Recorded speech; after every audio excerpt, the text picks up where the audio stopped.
because you're jumping back into the gap. Outlet to coach, it's either sideline, 2 on the side, 3 on the side. That's off the second cut. Lead the country in offensive rebounding. Hey, Coach. Welcome to the Basketball Podcast. I'm your host, Chris Oliver. Let's share the game.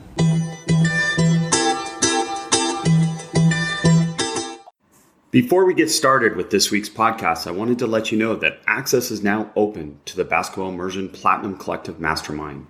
This is an exclusive, private, next-level coaching development program for a very specific coach. Go to basketballimmersion.com/platinum to learn more. Coach is real lucky today to have Chris Holtmann with us. Coach Holtmann, currently the head coach at Ohio State University, and has done a tremendous job there, but done a tremendous job throughout his career. And Coach, so excited to talk to you about so many things today. Welcome to the podcast. It's great to be with you, Chris. I've been a fan of this particular podcast really since my assistant, Ryan Peden, I think he might have been the one that initially recommended it to me. And I would say I'm more than an occasional listener. I'm a pretty regular listener. Well, that's wonderful to hear. And it's been great for me to have connected with Ryan as well, and some great conversations, and we'll have a wonderful one today. Coach, I want to start with your career path because I think it shows something that we stereotypically say, but I think you proved it. And I think it's a great example for coaches to be able to understand that this truly does work. And that's if you do a good job where you are, the results will take care of the rest. Has that been a conscious process for you to be in the moment as much as possible in your career path? It has been, and it really dates back to my college coach. I played for a guy at Taylor University in Indiana named Paul Patterson, Hall of Fame coach. And, he would say so many of the most simplest things, Chris, to us that, years later you look back on and say, man, those seem really simple, but they're really profound. And one of his mantras was do today well.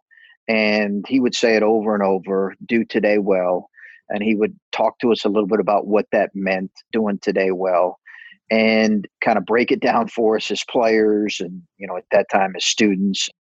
When I went to work for him as an assistant coach, he was my first boss. And like any young assistant coach, I was really eager to move on to the next spot, whatever that would be. And I had my own ideas of what that would look like. And, I think working for him, I worked for him for 5 years to start. It really ingrained to me the idea of doing today well and preparing yourself for what may come next. There's no guarantees, but you're trying to prepare yourself for what may come next, whether that is, for me, that was an assistant coach at a small Division I. But I think that's the biggest thing. And trust me, early in my career, that got lost on me. But I think it's been something to this day I talk to our guys about. Oh, that's great. And great understanding for coaches too, because I know there's many coaches in that role and in that place in their life. And you just do it present focus. But I've also heard you talk about this. I've seen it in media quotes and whatnot, this idea of present focus. So I assume this is something you carry over to educate your players about as well. We talk a lot about, probably like a lot of coaches, about the importance of the process and being really process driven and having a growth mindset. I think that has been something that's been instilled in me as well. And for our guys, the process, and for young people in general, the process in embracing that. And it's probably gotten overused in the last 10 years when you think about everybody talking about the process, but kind of embracing this present day, I'm going to do as well as I can. It used to be, as coaches, we talked about, there was a guy who said, it was Frosty Westering, who said, make the big time where you are. And I think for us, even with our players, we're talking about stay in the moment, stay consistent in your approach as much as possible. And then, what you get, you will have earned. And if you attempt to skip steps as a player or as a coach, inevitably when you get to a certain place, you're not as prepared as you need to be, as if you would have committed yourself to just staying in the moment and making daily and gradual improvements, as boring as that is. Again, my college coach called it the monotony of excellence, talking about Olympic swimmers, this idea of, hey, do your work consistently on a day-to-day basis as well as you can, and ultimately you'll get what you've earned and you'll be ready for the next step. What a great reference. Make the big time where you are. I mean, I had that book, and anyone that was around Don Meyer way back when knows that that was one of his recommended books all the time. But what a message to all coaches. Because again, whether you're at Ohio State or you're at Gardner-Webb or wherever you're coaching, Taylor, which has had great pipeline of coaches that have gone through Taylor University. That's another story, isn't it, Coach? But you can make where you are the big time. Make it feel like the big time, act like it's the big time. And it's amazing how that can change your players and your mindset as a coach. Yeah, it's interesting because I've been asked this a number of times because my path is unique. It's different. I didn't play at a really high level in terms of NCAA Division I basketball. And my father, it's not like my father was a coach. There weren't some connections that I previously had. So my path was a winding one. And as some of your listeners may know, I was a head coach, went to be an assistant at Butler University and working for a guy that I felt like was one of the elite young coaches and kind of up and coming and Brandon Miller. And then he became ill and I was named interim. And in that situation, I often reflected back to say, if I didn't prepare in the prior 10 years for a moment like this, what would this have looked like? Would it have looked different if I would have tried to jump steps or skip steps, which I wanted to do early in my career? I think the idea of kind of grinding at the levels that I was at and learning how to coach and learning how to develop players and all those things that are required really helped me when I was kind of thrust into a moment in the fall a few years ago. And here's a team. Fortunately, I had a tremendous staff. Michael Lewis, Terry Johnson, Emerson Camp, and Brandon Cohen. Those guys really helped. But it was a moment where you that stuff was tested, everything you had done the prior 10 to 12 years. Well, and I was going to ask you about that, and I'm glad you brought it up because it's unique, right? Like you literally took a step backwards in a career sense from a head coach to an assistant. We can talk about the level or whatnot, but you took a step backwards to go forwards. And that, again, is a deliberate, conscious process on your part that some people may consider brave, but in a lot of ways, again, like I assume that was part of a bigger picture and a bigger plan for you. It certainly was. And I think had I not had the belief in Brandon and Butler, I wouldn't have done it because we had just come off a really good year in our third year as a coaching staff. Mike Nettie, who's one of my assistants here, was with us at Gardner-Webb. And we had a really good year, the best year in the history of the school at the time. And I just, it was one of those things, Chris, where I was looking at it and this opportunity became available. And I did have a long-term kind of plan, as we all do as coaches and professionals. Hey, what is this going to look like in 5 years? And I thought it potentially could position me for a good, mid-major head coaching job if we were successful at Butler. Obviously, things worked out differently. But that was our plan. And I had, I always tell this, I polled probably 7 to 8 of my closest coaching friends. And I think it was like 5-3 stay. So I went against some of my best friends' advice and went ahead and made the move. And unfortunately, my wife was supportive. Well, that's outstanding. And everyone's path is their own path. And that's what you learn through so many of these conversations. And Coach, maybe share with us some of the core culture concepts that you've been able to take from Gardner-Webb to Butler and applied at OSU. Is that something that do all those things transfer to that next level?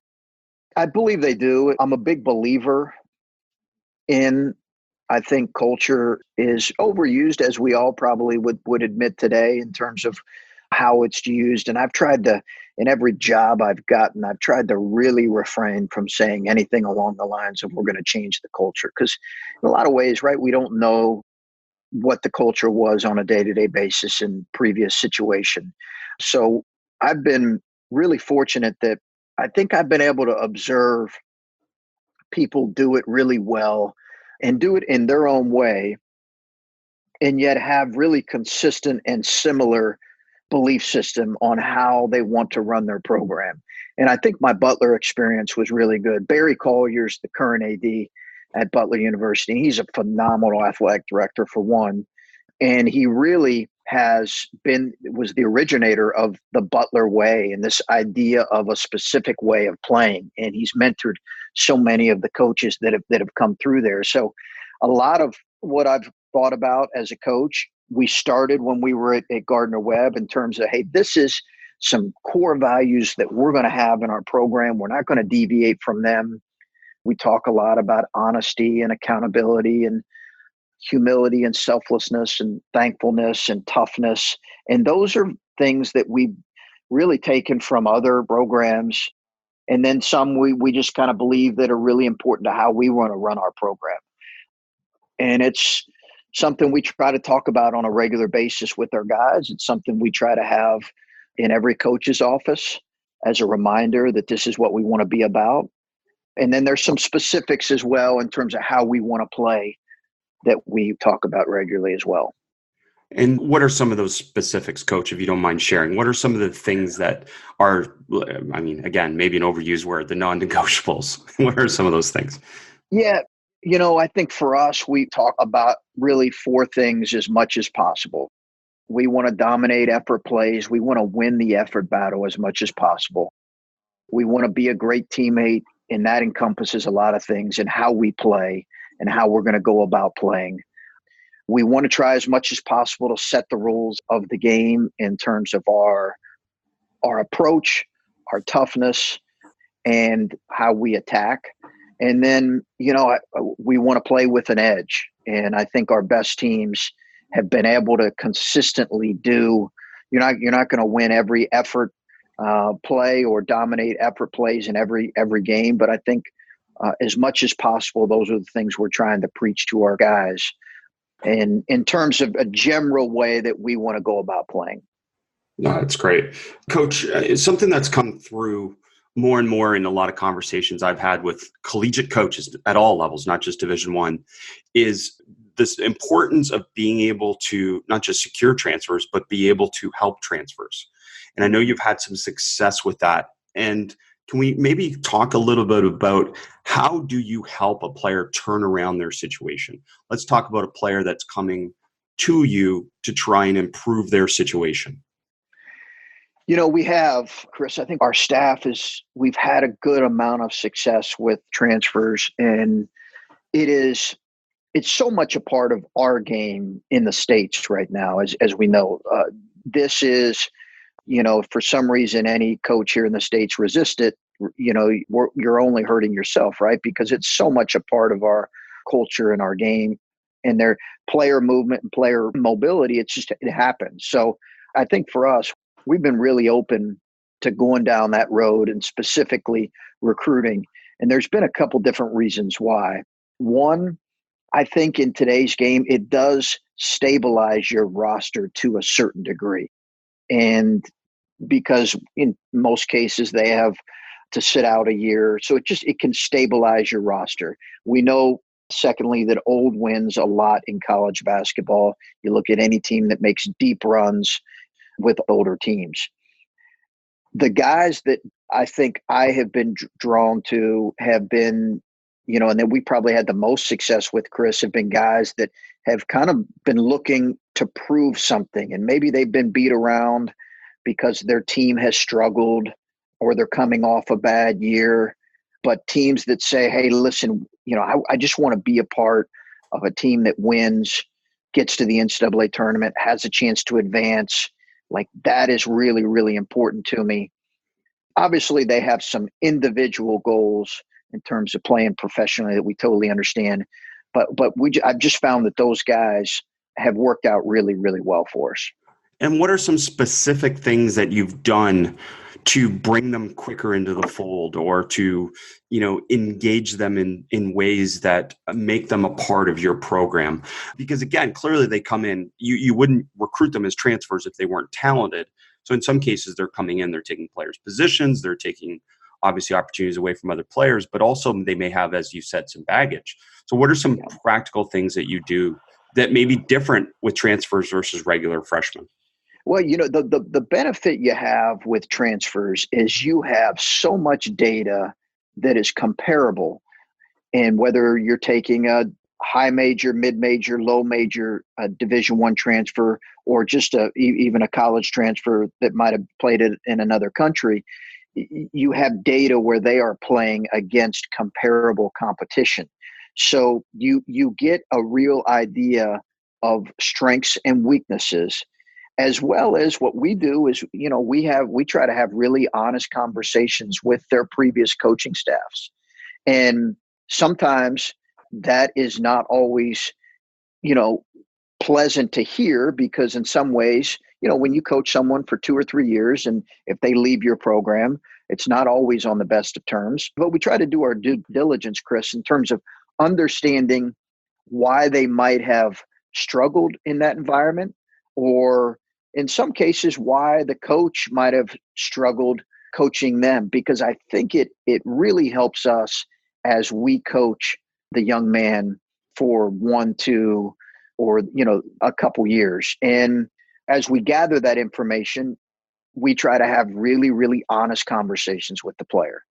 And we'll bring them in and we'll say, hey, listen, we just want you to know, here's what we see on film.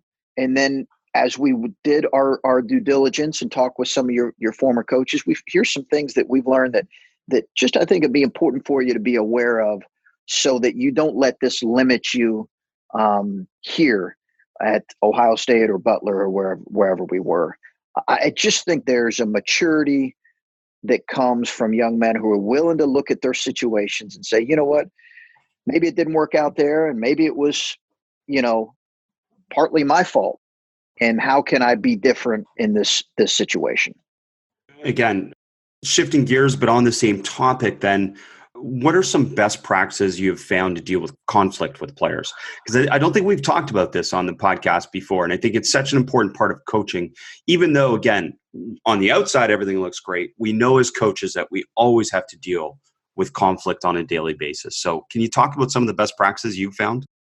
It's a great question, because I think as coaches, if we're not talking about this, then it can really sabotage a team if you're not dealing with conflict within your team, or conflict within a player-coach relationship, player-player relationship. It can really derail a team. And I've seen that both early in my career. I felt like that at times. So, I think like anything, I think as much as possible, we're trying to begin with the understanding that we really love and care for our players. And when I say that, it's caring for players is not a means to an end. We're not trying to care for our players so that they'll play harder for us. We're just trying to care for our players because that's our responsibility. And we believe that's our responsibilities as leaders and coaches. And that's what their parents have entrusted us to do. And part of caring for players is having really hard conversations with your players, and having regular hard conversations and honest, heart-to-heart, one-on-one conversations. So we'll do that in our offices. We'll do that over a meal. We'll do that off campus over a meal. We'll do that, in some cases, I've done it at my house. As much as possible, we're trying to address any type of conflict as early as possible to prevent any type of resentment from either a player or a coach. And by no means do I think we're perfect in this, but I think players play their best when they're free and they have worked through any type of issue. At the same time, it's fair to say that we don't want happy world all the time, right? Yes, that's right. We do want conflict. And as coaches, sometimes we intentionally create conflict. Yeah. Is that safe to say? It is. It's funny, when I was saying that, I was thinking the same thing. I think as much as anything, you're trying to prepare your players, your team, and really everybody in your program for the reality of the environment that we all, and many of your listeners, work in every day. And that is the highest of competitive environment. And, I always cracked up when I had, early in my career, I'd have someone on campus, so maybe other jobs at, early in my career, compliance director, maybe I was an assistant, who said, man, this kid's a great kid. And I'm saying he is a great kid, but the reality is you're not asking him to do hard things. So you don't see at times that, he doesn't always act like a great kid because you're not asking him to do hard things.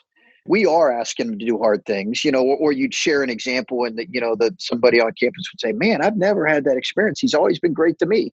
Well, how many hard things are you asking him to do? Are you asking him to be a better teammate? Are you asking him to be a little bit more willing to share the ball or to work harder, more consistently? Probably not. So inevitably, the environment we work in, we're asking kids to do things that are hard and difficult and demanding. There's going to be conflict.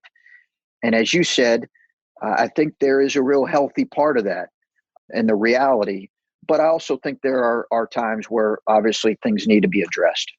Well, and again, for an athlete playing a sport, the ego is so visible. Like they're on display and they know they're on display. So that's such a different thing than just being in a classroom or being, as you said, in a tutoring session or something like that. So coping strategies become a part of it. And that's one of the reasons that all great coaches create conflict for their players, is to help them cope with these things. And I imagine I don't know, do you guys work with a sports psychologist, or is this something that falls on the responsibility of the coaching staff? What are some things that we do with coping strategies for players? I think as much as anything, we're trying to normalize struggle and make sure that that's a reality and an understanding when people come into our program that your ideal is not, in reality, is not always going to meet or match, and both individually and your expectations. And so I think you do have to manage a lot of those things.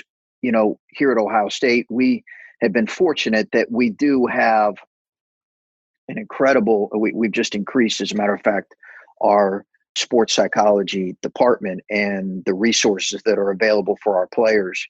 And I think we'll take advantage of that when our players reach out. And that's a huge spectrum of things that could be bothering a player that they might need to work through. But we also, as coaches, that's what we want to be trained to be able to help in certain situations. And again, I think as much as anything, it comes back to how the strength of your relationship with players. And as all of us as coaches are, we're constantly trying to figure out ways to reach our players at a higher level. And when you don't reach them, that's a hard thing for a player or for a coach. No question. Coach, I watched a little bit of film to get ready for this, and I didn't see as many similarities as maybe I would have expected from your Gardner-Webb Butler to Ohio State days from an X's and O's perspective. Have things evolved and changed for you? No, you're so good at this. I'd be curious, maybe off air, I'll ask you kind of your observations on our teams and some of the changes that you might feel like are different. Our personnel has been a little bit different. I will say that. And not that we had our Butler and Ohio State personnel, obviously more similar than our Gardner-Webb personnel, but we just, we had a lot of old teams at Butler, experienced guys that had been weathered by the grind of college basketball. And then I had that a little bit my first year here at Ohio State, where we were low on numbers and we were really thin, but we had guys, some really talented guys that had gone through a rough couple prior years and were so motivated. And then this past year, we had the youngest team that I've ever had. And this coming year, we'll have an even younger team. So that might be some of the reason. We've tried to stay fairly consistent, really from Butler to Ohio State, more so than my first couple years at Gardner-Webb, because I was really, you're in those formative stages of trying to figure out how you want to consistently play. Yeah, no question. And it's just interesting to see kind of how things change and evolve. And I assume, again, you said personnel. A lot of offensive X and O's are based on the level of player or the type of players you have. Do you find that you have tried to recruit similar types of players? I mean, obviously a better version of that player, but philosophically, are you recruiting the same type of player? We are. And I think it's one of the great things about a staff is your staff.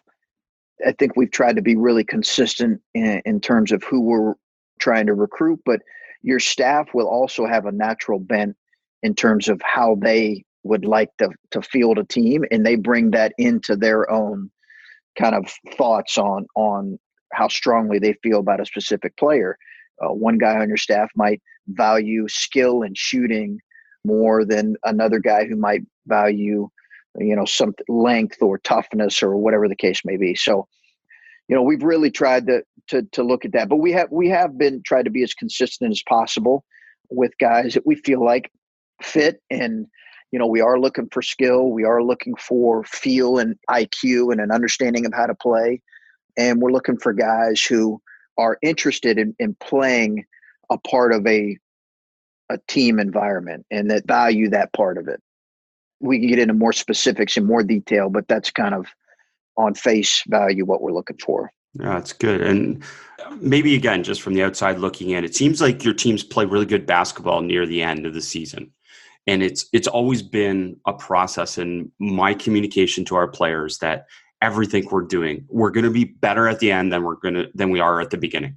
Mm-hmm. And what is that process for you that helps get that point across to your players? Because again, February, March basketball seems to be pretty good for your teams. Hey, Coach, a brief interruption from the podcast. Have you ever wanted to visit collegiate practices? Have you ever wanted to spend a weekend immersed in basketball development? Stimulate your coaching and spend a weekend with Basketball Immersion as we tour a number of collegiate practices. October 18th to 20th. Go to basketballimmersion.com/practice tour to learn more. All practice visits will be followed by debrief sessions and discussions designed to augment learning. Go to basketballimmersion.com/practice tour to learn more. Now back to our podcast. We've had some success, and obviously like any team, we've gotten ourselves beat up at times, but I think as a coach, and I don't know how you feel on this, Chris, but when you get into the waning months of the season, taking the temperature of your team, both individually and collectively, is so important. And I just think that we all, towards the end, in those grueling months of league play, at least for us in the States, January, February, March, it's a grind. It's a tremendous grind. And you're constantly trying to take the temperature of where your team is at, physically, spiritually, emotionally, all those ways, so that as the tournament stuff comes and the really, really important stuff comes, you can be hopefully in the best frame of mind. And that is literally like a daily thing for us as we get into early February. And it's not just physical, it's across the board, because I think emotionally, particularly the way it is set up in the States now, they start talking about NCAA tournament and bubble teams. I think they moved it up to Christmas. It's next year. It'll be Thanksgiving. It's crazy. Where they'll start. You'll be on the bubble, and that can wear on the psyche of a team. So as much as we talk about, ignoring the noise and all those things, the reality is our job as a coach and a coaching staff is to make sure that hope is not lost within your team, regardless of the situation. Because when hope is lost, you've lost your team. Well, it's such a part of that. And I assume what you're talking about a little bit is are you reducing practice time? Or are you telling some of your best players that they're injured a particular day so they don't practice? Like, what are some of the actual displays of this trying to improve their physical and mental mindsets? Yeah, like most coaches, I used to always, my first year as the head coach at Butler, I would ask our guys all the time, because we had one of my staff members, Terry Johnson, worked for Brad Stevens for a number of years. So I would get out his practice plans and I would say, T, it's a coach, like, T, you guys went 35 minutes today. And it may be late February. Like, is this real? Surely you did something more than that, right? He's like, no, No, that's what we did. We did. I said, how much did you hit in that period? He goes, well, it was about 20 minutes. And to be honest with you, Brad liked it and he shut it down. So that may be a little bit of an exaggeration, but not much. And I think obviously his teams were so good towards the end of the year and so fresh and such a good place that it really changed my thinking, because my first couple years, we would go 2.5 hours in February. And I think it was not best in so many ways. So we obviously are adapting practice. And the reality is there are times where you can't do much. You've got to be able to come in and really limit your contact. And there's other days where you got to take advantage of being in there for an hour and 15 and really, really practicing hard. And I think your players have to understand, hey, we're not shutting this thing off come late February. The best teams are practicing their best towards the end of the season. They just are.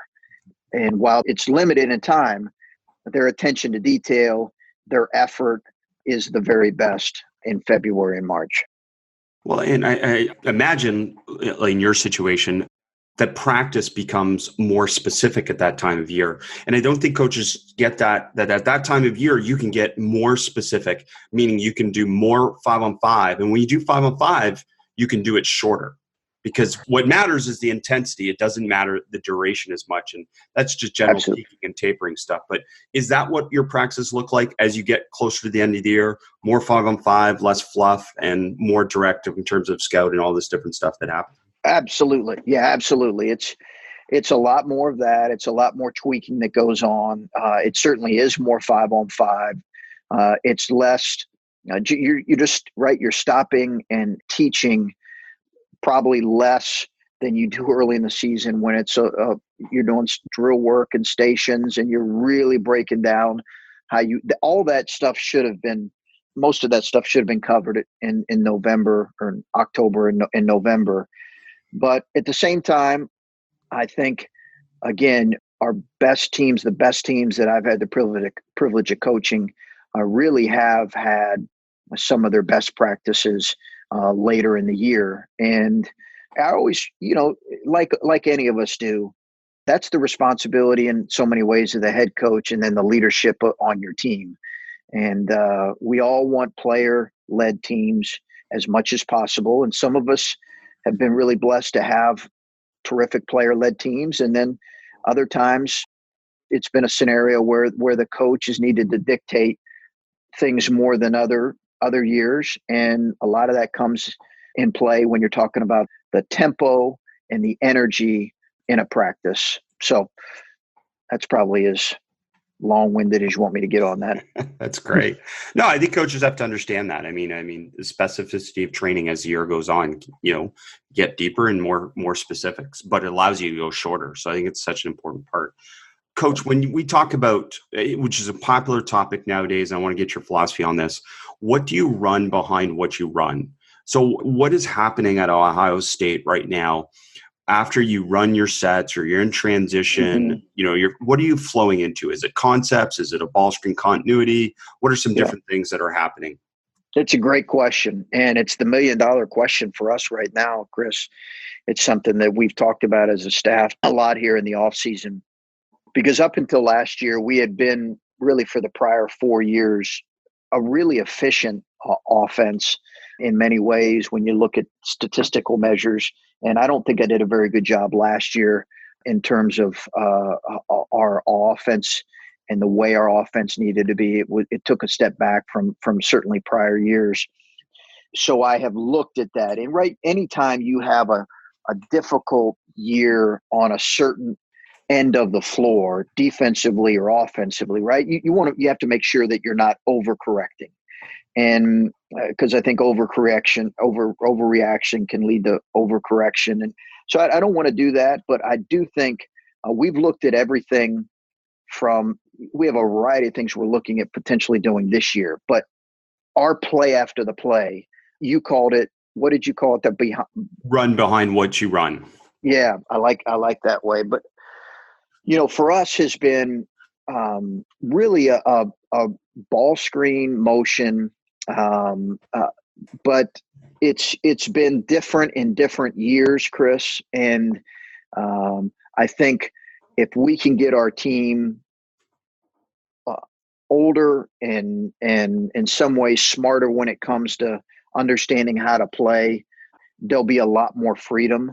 Last year we were a little bit we went to a more patterned ball screen motion that was good for us at times, but not good enough against elite defenses.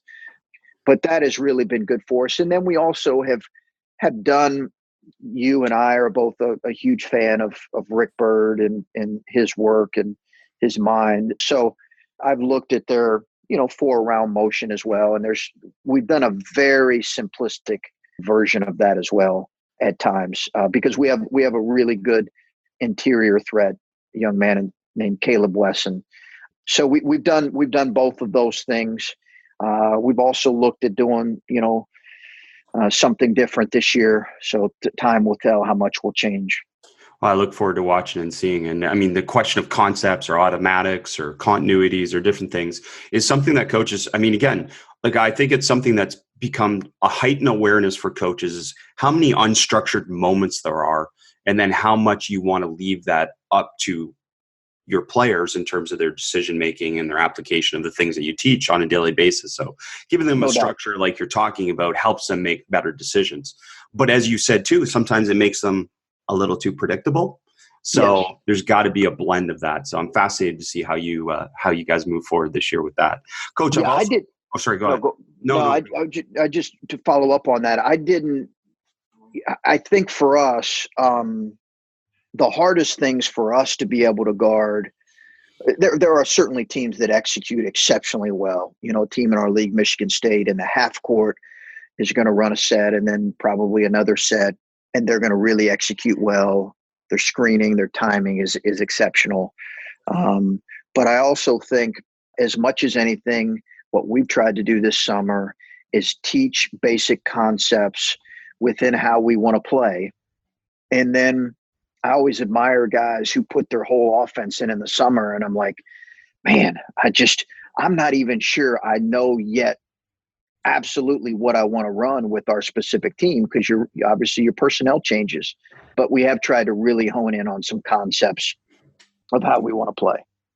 Certainly, I believe you should go into a season with a good understanding, but I'm almost of the belief now that you truly can't decide what you want to run until you really start practicing, because you just don't know sometimes how it's going to blend. Now, you guys get more time with your players at different times of the season with the full roster, but I always found that I didn't have my full roster there until we started practice. So, and then it would always pivot or change based on that, because you see players in different roles, you see how much they improve through the summer, all those different things. So I love that you raised that point. Yeah, for us, it's been, with having over half of our roster freshmen and sophomores, we have wanted to assess, okay, who would we play through in certain situations? I think we have our big kid, we understand for sure. He's a given. But I think for us, our offense has to be more diverse for us to be better offensively. So there needs to be other guys that you're looking to play through. And then then we're trying to build our offense to some degree around those guys. And that's why we've pumped the brakes a little bit on how much we're putting in. You talked about some actions that are hard to guard from opponents and whatnot. But when I pulled some of the people that I know that have played against you guys or know you guys, and one of the things that they all talked about was that you guys are very good in pick and roll defense. Coach, has your philosophy of pick and roll defense changed more in this modern game, or has that stayed more true to what you used to do? It's changed and it's evolved over a couple of years, and it's been a byproduct of trial and error, to be quite honest with you, Chris, and also talking to other coaches, both at the college and then certainly at the professional level, where the pick and roll is so much a part of the game. So you're constantly trying to figure out ways that you can do it better. It has changed. Our base way of defending, we still have ways that that I coached in year one as a head coach that is very similar. But I think the idea that you can give a team a consistent, steady look of any specific way is a little bit dangerous and not one that has ever been really effective. So we've tried to have a few different ways of doing it, and yet keeping in mind, and I actually heard this on your podcast, I believe it was NBA assistant who talked about evaluating if you're struggling within the course of the game and then determining if you need to change it or do you need to do it harder and better first.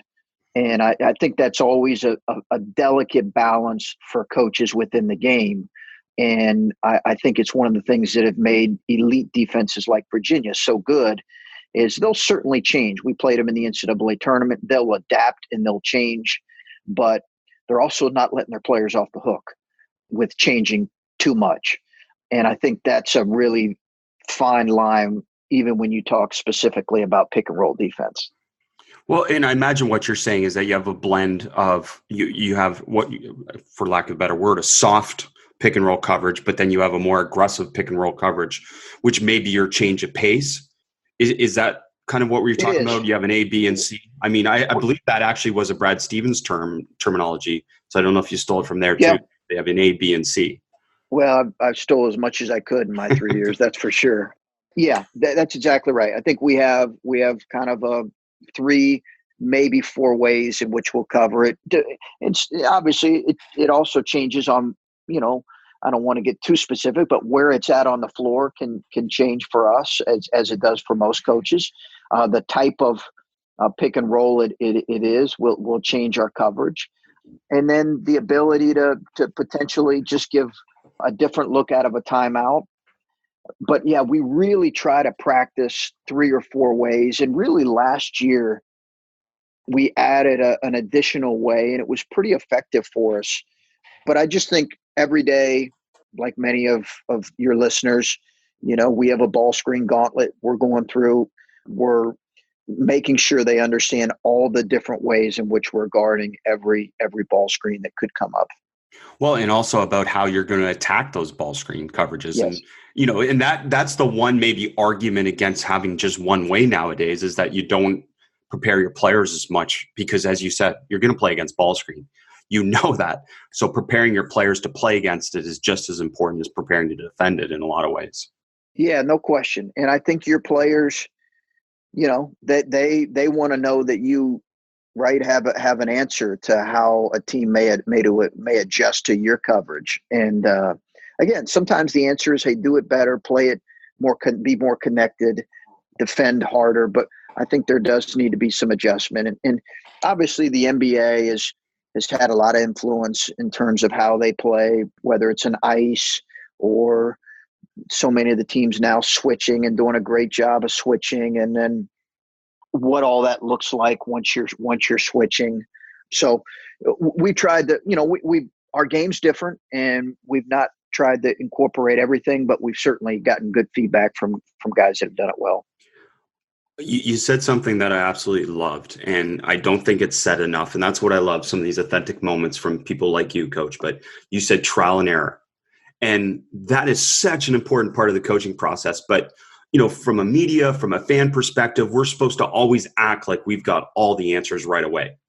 Yeah. But the reality is the coaching process is completely different. We screw up a lot of stuff as coaches before we find out what works and what's right. And I'm so grateful you shared that. It's really true. I think that hopefully I'll be a better coach next year after coaching a young team, really for in large part certainly on this stage, the first time in my career. So you do have some real trial and error moments. And I think that's why I enjoy, I'm not just saying this, it's why I enjoy listening to things that can help me grow and get better, like your podcast, because you get a chance to hear ways in which you can do better. And if you're a coach and you're not consistently self-evaluating, then you're probably not practicing what you're preaching to your players on a regular basis. Well, and I imagine it's what, to a certain extent, motivates you is you love learning. You love learning. So, I mean, evolving and trial and error and all this stuff is fun. And I love that part of it. Yep. No doubt. This may be a hard question, but I haven't asked this before, but I think it's a good one for someone like you. And what do you see Ohio State basketball evolving into in 3 years from now? And I say this knowing, one is that you're adapting to the new 3-point line. Mm-hmm. But what other changes do you see coming forward for you as a program in the next 3 years? That's a good question. That's a good question. I think, I think what I hope is that our team, as we continue to recruit here, we're into our third, going in fourth recruiting class.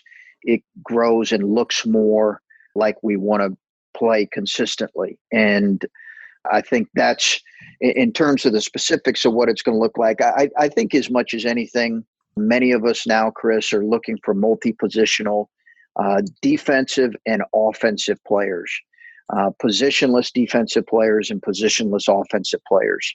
And while I think there's always going to be a place for certainly a point guard and a big guy, and we love the fact that we have a true back to the basket center. I think the reality is multi-positional players that can, and so many times when you talk about positionless players and you say that to recruits, what's the first thing they think about is, yeah, I can play a few different places offensively. But our first thought is, hey, can you defend as many as 2 to 3 or 4 positions? If you do, you add great value to your team possession by possession. So I think as much as possible, that's what we're going to try to build towards and grow towards, and be consistent in our recruiting approach with that. And you guys obviously increased the number of threes that you shot from the previous, from the Thad Matta era. And part of that is philosophical, just with the way the game's changed. But is that going to continue to evolve, you think, with this 3-point line moving out? Or is that going to change some coaches' thinking in terms of trying to get the ball, back to the post or whatever? You said you have a true post, so maybe they'll have more space to work with. How do you think that 3-point line is going to affect what you guys do or what other people do? I think I will be surprised. I think the impact on the volume of threes will be minimal in terms of attempted numbers across the board in college basketball. I just think it'll be minimal because I think the line, while it is a significant step back, maybe not as significant in players' minds. So I think coaches this first year is going to be, as we talked about, trial and error, is going to be a little bit of that. I think there's going to be maybe 1 or 2 players on your roster where you're going to be less likely to give them the freedom to shoot behind that line. What I think potentially it could do, I don't know that it'll change a team's defensive philosophy much. Maybe teams will change how they play handoffs outside around the line or whatever the case may be. But I think it potentially will open the floor for more driving opportunities. This is just, I could be completely wrong in this. And I think then what you're going to be doing is you're going to look in recruiting for spacers and then guys who can drive it downhill and make the necessary play. I think that's, and certain post-up guys as well. But the ability to potentially drive the ball and drive gaps is going to be important. Well, and honestly, I hope that's something that does evolve, because I think that is one thing that's missing, is the space to be able to drive double gaps and whatnot in the NCAA game. Just because, again, I mean, what people don't appreciate is how good defense is at your level because of the size of the player, the athleticism of the player, the quality of the coaching. Man, I look at some of the teams you got to play against, and I'm like, with this small confined space, no wonder people have a hard time scoring. Oh, I think what coaches, I just talked to a coach earlier in the week and I said, we were talking about, hey, as we look at what we're going to be doing offensively in our philosophy, it's all built around, can you get a few more easy scores? And it sounds simple, but can you get a few more easy scores, be it in transition or the free throw line, than what you were able to last year? Because as you get into league play, in every league, teams are so good defensively, and the game is physical. With the physicality of the game and the way defenses are coordinated, when you get certainly into league play, when you play some of the better teams, and then when you get into the NCAA tournament, I think having the ability to get easy scores, and that's a philosophical thing. Some people really believe in sending 4 or 5 to the offensive glass to get easy scores there. Some teams are going to push it off, makes and misses, and try to get transition scores there. Some teams are going to try to turn you over. But I think as a coach, when you get into February and March, you're just trying to figure out a way to get some easy scores. There's no question. And that it's going to be fun to watch, and it's going to be hopefully helpful to the game to make it a little bit more offensive minded. Not that we don't love defense, but certainly I enjoy watching offense. So, Coach, I can't thank you enough. I mean, I've really been grateful for your support of the podcast, and your staff has been wonderful too in their communication. So thank you. And this has been outstanding, and I hope you have an outstanding year. Yeah, I've really enjoyed it, Chris, and keep up the great work and enjoy. And I'll be a regular listener throughout the year. So great speaking with you. Thank you. To find out more about Coach and all we spoke about today, please take a look at the show notes for today's episode. I love to share the game and have basketball coaching conversations, so connect with me on social media. You can find all my social media information and all your membership, clinic, and consulting needs at basketballimmersion.com. That concludes today's episode. I know there are so many podcasts out there. Thank you for taking the time to listen to the Basketball Podcast with me, your host, Chris Oliver. Please subscribe and share the podcast with your friends and colleagues so that we can keep bringing you the best of what's out there and share the game.